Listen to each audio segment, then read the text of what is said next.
Philippe. Bonjour Marie.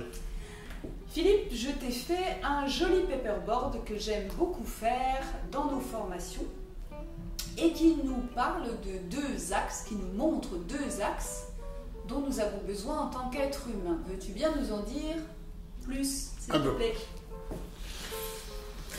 Alors oui, représenté sur le joli paperboard dont tu parles, deux axes. Un axe qui est l'axe horizontal, faire, avoir.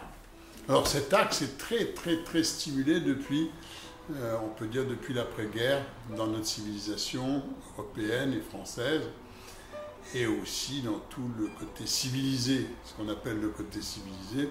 On axe beaucoup, au fond, notre éducation sur cet axe faire pour avoir.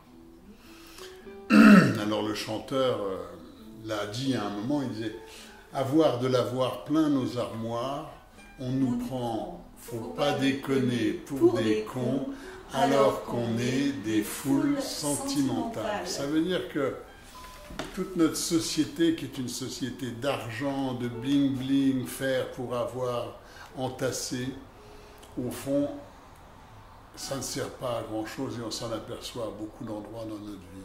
Il est même possible de se faire avoir. Et le risque, c'est de se faire avoir. En même temps, tout est fait pour qu'on ne se pose pas de questions, pour qu'on ne prenne pas de recul. Sauf avec les derniers événements de ce début d'année. Au fond, cet axe, il est surstimulé. Tous les matins, voilà, comme des petits hamsters, on se lève dans notre roue à faire, on court, voilà, et puis ensuite on va chercher les enfants, puis ensuite, voilà, on n'a pas tellement le temps de prendre du recul sur notre vie. Est-ce que, au fond, ça remplit tous mes besoins d'être humain? Alors l'autre axe, donc si on regarde cet axe faire et avoir, c'est vraiment celui de l'éducation, celui qu'on va appeler du cerveau gauche, le cerveau rationnel. Alors si on regarde ce cerveau gauche dans notre latéralisation, c'est celui qui va être surtout orienté sur le pourquoi. Ce qui m'intéresse, c'est de comprendre, d'analyser, de rationaliser, de dire pourquoi. Comprendre, savoir, et en même temps, c'est intéressant, et en même temps, des fois je me pose la question, que faire de tous ces tableurs Excel qui essayent de prévoir, voyez, de nous dire à l'avance ce qui va se passer, de savoir, alors que ce soit dans l'entreprise, que ce soit à beaucoup d'endroits, on va remplir des tableurs Excel prévisionnels sur des années, alors que vous voyez, au fond, on s'aperçoit depuis le début de l'année qu'on ne sait pas ce qui va se passer dans 15 jours ou dans 3 semaines. Et que tout peut s'arrêter rapidement. Et que tout peut s'arrêter. Donc, à force de n'être que sur cet axe-là, on en oublie un autre axe qui était là avant, qui est toujours là avant, qui est lié à, on va dire plutôt au cerveau droit, c'est l'axe être, donner et partager. C'est l'axe de notre verticalité. C'est celui qui nous différencie réellement des animaux. Être, donner, partager. C'est le cerveau droit qui est plutôt un cerveau inventif. C'est celui de notre imagination. C'est celui aussi de notre intuition. La part de nous qui sait, c'est bien ce cerveau droit, qui sait ce qui n'est pas bon. Combien de fois on a pris des décisions qu'on trouvait rationnelles en disant de toute façon ça ne va pas aller. Ça ne va pas le faire. Je rentre dans cette entreprise mais je sais que ça ne va pas le faire. Voilà, je m'engage dans telle relation et je sais que ça ne va pas le faire. C'est-à-dire qu'il y a bien une part de nous qui essaye de rationaliser les choses et une autre, voilà, qui sait que ce n'est peut-être pas la meilleure solution. Donc c'est une part de nous qui est dans la perception, dans le savoir-être et plutôt dans notre cerveau émotionnel. Ce cerveau a une façon de regarder les choses différentes, d'une manière très globale, très holistique. Les enfants, quand ce cerveau fonctionne bien, on va trouver à l'école des enfants qui risquent d'être exclus parce qu'on va leur dire 17 plus 4 plus 22 plus 3 plus machin. Alors tous les petits garçons vont faire 17 plus 4 plus machin. Et puis il y a des enfants qui disent ça fait 43. Et là c'est foutu. Là. Là, le pauvre gosse, il va être soupçonné ou de tricher, voilà, ou d'avoir copié, ou d'avoir pris une calculatrice, parce que ce qu'on va lui demander à ce moment-là, ce n'est pas le résultat, c'est par quel truchement, comment tu es arrivé de là, 13 plus 4, ça fait combien, plus 6, plus machin. Et en même temps, lui, il a entendu, il a écouté ça de manière globale et il dit ça fait 43 et il ajuste. Alors, les gens qui ont un cerveau droit extrêmement développé vont souffrir énormément dans le système scolaire, jusqu'à arriver au bac plus 2, au bac plus 3, où là, on va s'apercevoir qu'on a besoin de ce genre de personnes. Donc, on a besoin des deux, on a besoin de nos deux cerveaux. Oui, que je t'entendais dire, voilà, il y en a un qui est plus ou moins développé, on a besoin de ces deux axes aussi. Bien sûr, on a besoin des deux. Et peut-être que le travail de développement personnel va dans le sens de remettre de l'équilibre dans les deux, de trouver quelque chose qui soit juste. Je vais te raconter, je vais vous raconter une histoire, une anecdote intéressante, parce qu'elle illustre bien ces deux cerveaux et comment on peut faire évoluer les choses. J'ai depuis longtemps un ami qui travaille dans un CHU, qui est chirurgien. On peut dire que du côté rationnel, faire pour avoir, il manque de rien. Il a une villa splendide, il a une femme splendide, il a un chien splendide, il a une voiture splendide et un jardin splendide.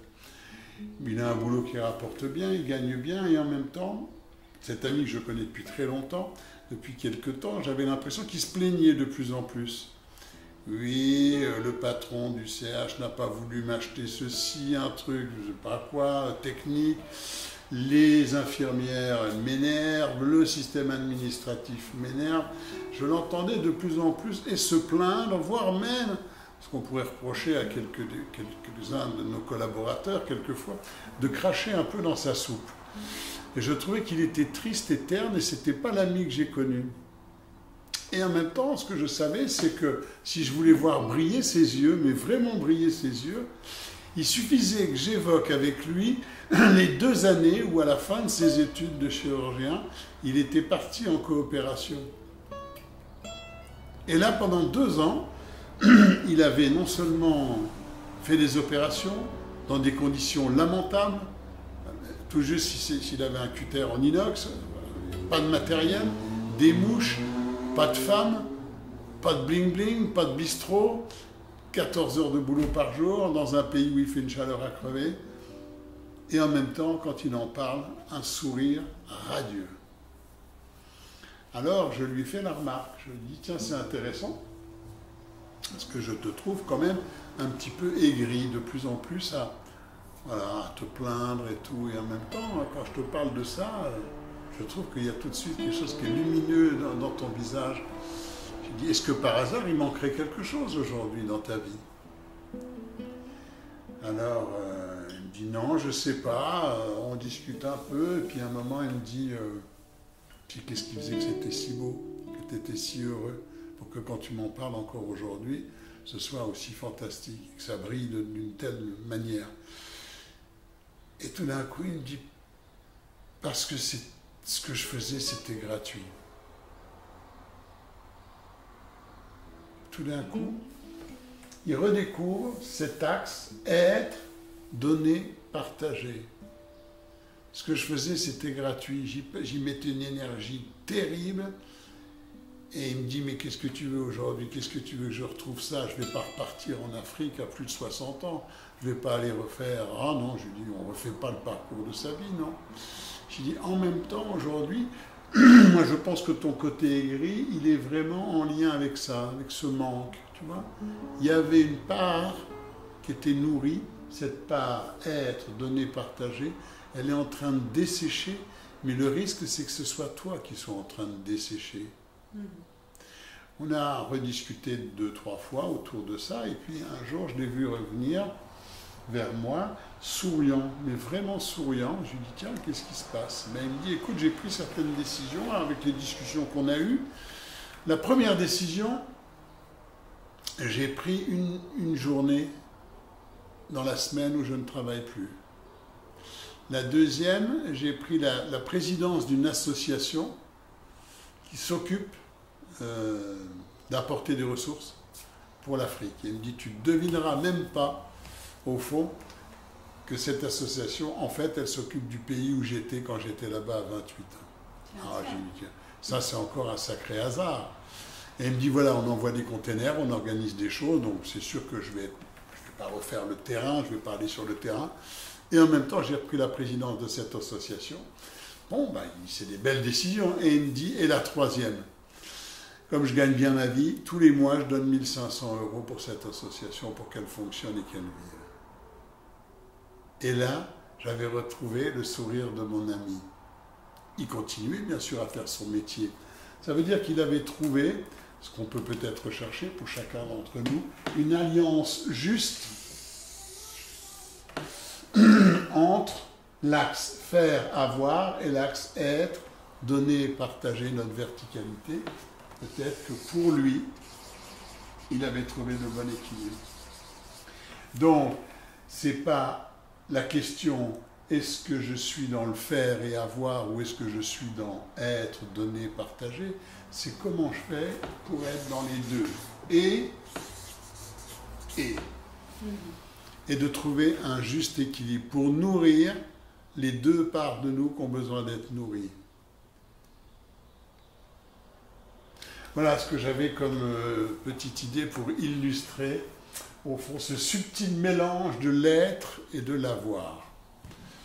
Donc, quand j'ai longtemps accompagné des jeunes créateurs d'entreprises, admettons, voilà, alors il y a ceux qui venaient avec, très rationnels, avec 4 ans, 5 ans de prévisionnel, avec uniquement des grilles de lecture techniques.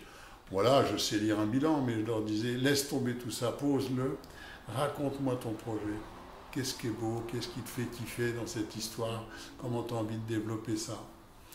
Et puis voilà, de temps en temps, j'avais l'inverse, c'est-à-dire j'avais des gens qui arrivaient, qui étaient un petit peu trop dans ben, je vais faire ceci, ça va être super, on va s'occuper de moutons dans le Larzac, et puis on fera des petits fromages qu'on ira vendre sur les marchés, et tout ça. Bon, je trouvais que c'était aussi une très belle idée, mais en même temps, bon, eux, je les ai souvent aidés à mettre un tout petit peu de tableur, justement, de dire, attends, comment tu vas faire ton équilibre financier, première année, deuxième année, et puis est-ce que tu as vérifié que tes enfants étaient aussi enthousiastes que ça, de quitter Nancy pour se retrouver au fin fond du Larzac, voilà. Donc je les invitais, les deux pieds sur terre, voilà. Donc c'est le subtil mélange entre les deux. Oui, c'est super. Et puis une belle complémentarité à gagner dans ce travail, à aller vers ce subtil mélange. Et ce que j'aime aussi dans ce que tu nous expliques, c'est le fait qu'il n'y a rien à enlever, ni d'un côté ni de l'autre de ces deux axes, mais bien au contraire d'ajouter plus de ce dont chacun de nous avons besoin. Super. Voilà, pour aujourd'hui, ce sera tout. Merci à toi, Marie. Merci à chacun et à chacune de continuer à vous intéresser, à venir voir les vidéos qu'on poste toutes les semaines. Eh ben, écoutez, une fois n'est pas coutume, je vous embrasse et je vous souhaite une belle soirée. À bientôt. À bientôt.